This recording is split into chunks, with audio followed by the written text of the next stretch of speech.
প্রতিদিনই কমলপুর মহকুমার বিভিন্ন স্থানে ছোট বড় দুর্ঘটনার খবর মিলছে। সোমবার সকালে ঘটল তেমনই এক মর্মান্তিক ঘটনা।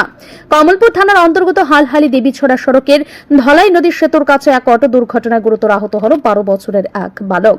আহত শিশুর নাম সরোজ গোয়ালা, পিতা মহাদেব গোয়ালা, বাড়ি কমলপুর থানার মহাবীর পঞ্চায়েতের 1 নম্বর ওয়ার্ডে। প্রত্যক্ষদর্শীদের মতে সকাল 9টা নাগাদ সরোজ বাইসাইকেল চালিয়ে হালহালি থেকে মহাবীরের বাড়ির দিকে যাচ্ছিল।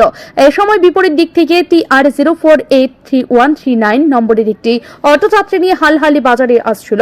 মাঝপথে অটোটি বাইসাইকেলকে ধাক্কা দিলে সরোজ রাস্তায় ছিটকে পড়ে গুরুতর জখম হয়।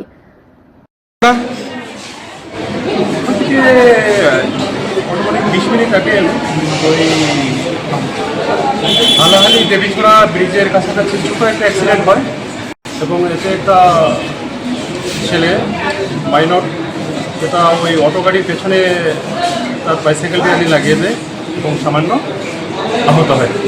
এটাই। ছেলেটার নাম কি? রানা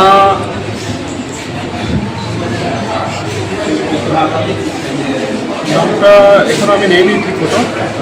আচ্ছা আচ্ছা, ঠিক আছে, ঠিক আছে। তার মাথা ও পায়ে মারাত্মক আঘাত লাগে। অটো মালিক তথা চালক সুমন্ত দেববর্মার সঙ্গে সঙ্গে অটো থেকে যাত্রী নামিয়ে আহত শিশুটিকে বিমল সিংহ মেমোরিয়াল হাসপাতালে নিয়ে যান। বর্তমানে সেখানে সরোজ গোয়ালা চিকিৎসা চলছে বলে হাসপাতাল সূত্রে জানা গিয়েছে। ব্যুরো রিপোর্ট, ঋদ্ধি নেটওয়ার্ক।